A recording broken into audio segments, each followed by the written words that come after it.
Bonjour tout le monde, c'est Yannick, j'espère que vous allez bien. On se retrouve aujourd'hui pour une nouvelle vidéo dans laquelle on va reparler un petit peu d'Amazon, d'Alexa, tout simplement d'enceintes connectées, notamment avec l'Echo Dot de 4e génération que j'utilise maintenant depuis plusieurs semaines. J'avais pas encore le temps de vous donner mon opinion sur ce produit parce qu'en même temps il y avait tellement de choses déjà à vous dire. J'essaie un petit peu de prioriser tout ça, mais j'avais vraiment envie de vous en parler sur ma chaîne. Avant d'aller plus loin, pour tous ceux qui ne me connaissent pas, moi c'est Yannick et sur ma chaîne on parle de tech, et si vous êtes en train de regarder cette vidéo, c'est qu'il y a quand même des petites chances que ça vous intéresse. Si c'est le cas, n'hésitez pas à vous abonner, les instructions sont en bas de l'écran en activant la petite cloche pour être prévenu de la publication de mes futurs contenus. Vous pouvez aussi me suivre à travers tous les réseaux sociaux où je suis présent, les liens sont en description. Ma promo est désormais terminée, nous allons rentrer tout de suite dans le vif du sujet et on va tout d'abord s'intéresser par le design de cette Echo Dot de 4e génération. Par rapport à l'ancienne itération, celle-ci gagne un peu en volume, elle est toute en rondeur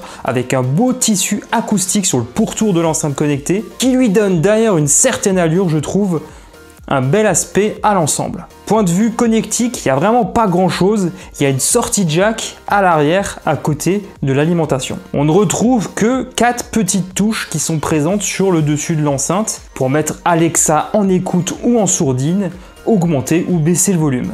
Il y a une très jolie petite bande LED sur le pourtour inférieur de l'enceinte connectée lorsque l'on communique notamment avec Alexa. C'est d'un minimalisme certain, mais en même temps tout se pilote à la voix, donc on va pas en tenir rigueur à Amazon, voilà, parce que c'est pas le but d'avoir plein de boutons partout.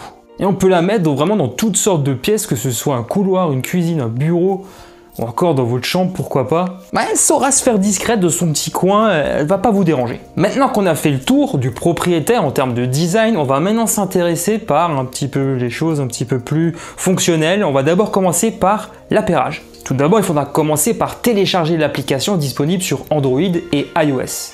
Une fois que vous avez téléchargé Alexa, c'est très simple, il faudra d'abord créer un compte si vous n'en avez pas encore un. Et ensuite tout simplement ajouter un nouvel appareil en sélectionnant bien le type d'enceinte, donc Echo Dot dans le cas présent. Il faudra bien entendu déjà avoir branché l'enceinte connectée à l'alimentation et l'application va faire un scan pour pouvoir donc communiquer avec l'enceinte connectée pour la configurer. C'est aussi à travers l'application Alexa que l'on peut gérer les différents services, en ajouter notamment grâce aux skills qui sont présents au sein d'un catalogue, mais ça j'y reviendrai un peu plus tard dans la vidéo. La qualité du son, alors est-ce que c'est bien? Est-ce qu'on peut écouter de la musique? Est-ce qu'on comprend quelque chose? Alors c'est un grand oui, elle a beau être petite cette enceinte, parce que c'est quand même l'entrée de gamme chez Amazon, en tout cas pour les enceintes Echo. Elle coûte environ une 60aine d'euros, parfois elle est en promo, elle peut être à 40 euros parfois, si je dis pas de bêtises. Mais en tout cas, oui, on a une très bonne expérience en matière d'audio et je suis assez surpris d'ailleurs au vu de la petite taille de l'enceinte, mais on arrive en tout cas à avoir un bon son en utilisant d'ailleurs vos plateformes de streaming favorites. Alors il y a bien entendu Amazon Prime Music, ça c'est évident. D'ailleurs une version gratuite, si jamais vous ne voulez pas vous abonner à la version payante, c'est tout à fait possible d'utiliser gratuitement. Mais il y a aussi Deezer, Spotify et plein d'autres encore. Et ce qui est bien, c'est qu'on a le choix. La qualité du son est acceptable compte tenu de la petite taille de l'enceinte qui se veut avant tout discrète. Le son est suffisamment riche pour profiter pleinement du contenu en streaming, même si c'est de l'entrée de gamme, encore une fois, au niveau des enceintes Echo. Enfin bref, vous avez compris, moi en tout cas, je l'ai trouvé plutôt pas mal cette petite enceinte. Mais oui, parce qu'il y a un mais quand même là. Elle est de bonne qualité audio, mais je la trouve un peu en dessous de la Xiaomi Mi Smart Speaker que j'avais pu tester il y a quelques semaines de cela. Alors certes, c'est pas vraiment le même form factor, elle est un peu plus grande, celle de Xiaomi, et surtout... elle fonctionne avec la concurrence, faut pas l'oublier. Et par contre, ils boxent de la même catégorie de prix tous les deux, donc ça aussi, il faut l'avoir en tête. En tout cas, si vous aviez peur de la qualité audio de cette enceinte connectée, vous pouvez déjà être rassuré, c'est plutôt pas mal, les basses sont présentes et n'empiètent pas d'ailleurs sur les aigus. Alors là, je vais essayer de vous restituer un petit peu le son que l'on peut avoir avec cette enceinte connectée. Je vais d'abord commencer avec la moitié du volume, on va voir si c'est correct ou non.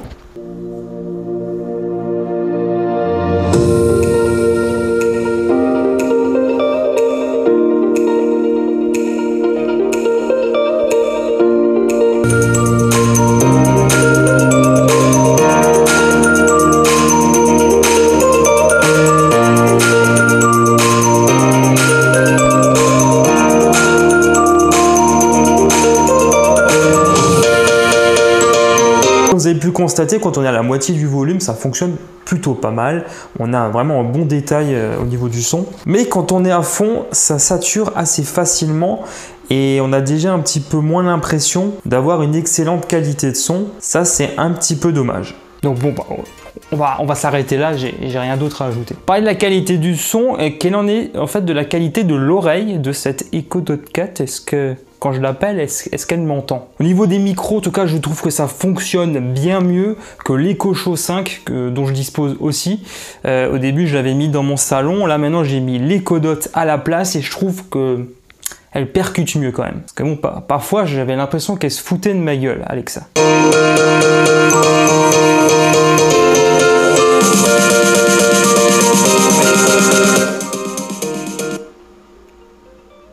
En tout cas là avec l'Echo Dot, j'ai moins l'impression de parler à quelqu'un qui est à moitié bouché, ce qui est plutôt une bonne chose, non? Maintenant que vous avez pu vous faire une idée vraiment des différentes qualités en matière de son, de micro, etc.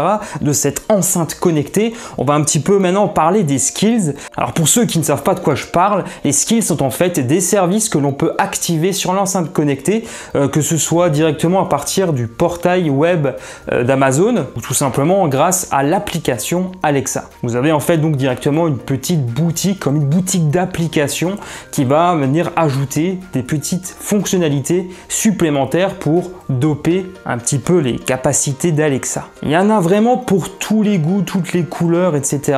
Et ça va aussi principalement dépendre de pourquoi vous achetez cette enceinte connectée. Même si, certainement pour la plupart des usages, ça va se concentrer sur la musique, parce que vous allez voir, il y a un énorme choix du côté de la musique. Vous pouvez écouter même la radio et accéder à vos différentes plateformes de streaming en vous connectant tout simplement au moment où la question vous sera posée, quand vous activez la skill. Ça peut être Deezer, Spotify et bien entendu Amazon Prime Music, ça faut pas y échapper. Parce qu'on est un petit peu dans la maison d'Amazon là, non? Mais si vous l'utilisez ailleurs, comme dans la cuisine par exemple, vous allez sans doute vouloir par exemple connaître le temps de cuisson d'un aliment. Il y a une skill pour ça. Et on peut aussi cuisiner des différentes recettes. Il y a Marmiton par exemple qui est disponible. Je ne le présente pas, vous devez le connaître, non? Mais si vous l'utilisez dans le bureau, vous allez certainement vouloir aussi l'utiliser avec des outils de productivité. Il y a par exemple aussi la capacité d'activer un traducteur directement sur l'enceinte. Il y a une chose aussi où Amazon est très fort, c'est sur la domotique. Il y a énormément de produits connectés qui sont compatibles avec Alexa. Je vais d'ailleurs vous en montrer un petit peu là à l'écran déjà de tous ceux que moi j'utilise chez moi. Et bien sûr des lumières connectées, des bandes LED ou rubans LED, des interrupteurs connectés, thermostats, même la télévision ou encore les volets roulants.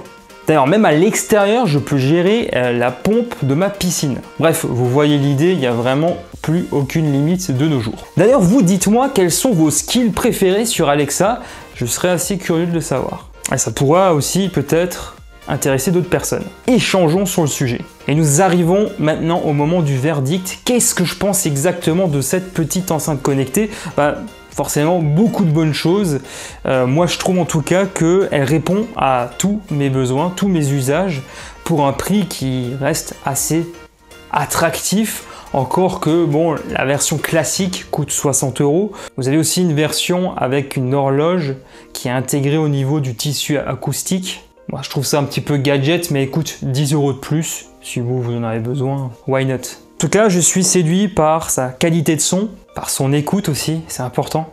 Faut qu'on puisse discuter avec Alexa quand même. J'aime aussi beaucoup son design, franchement elle est très passe-partout cette enceinte connectée, on peut la mettre où on veut. Ça aussi c'est très bien, ça aussi c'est vraiment très bien. Ce qu'on pourrait peut-être lui reprocher, voilà, je la trouve quand même légèrement trop chère, même si elle est souvent en promo. C'est pas toujours le cas. Si elle pouvait être on va dire un 40 € tout le temps, ce serait quand même mieux, non? Voilà, on arrive à présent à la fin de cette vidéo. J'espère beaucoup qu'elle vous a plu et si c'est le cas, merci infiniment de me soutenir en lâchant un gros pouce en l'air et en vous abonnant à ma chaîne YouTube si ce n'est pas encore fait. Vous pouvez aussi me rejoindre à travers tous les réseaux sociaux où je suis présent. J'organise d'ailleurs souvent des concours comme là actuellement pour tenter de remporter des petits gadgets tech. Pour ma part, je vous retrouve très bientôt pour de nouvelles vidéos et d'ici là, portez-vous bien. Allez, ciao tout le monde!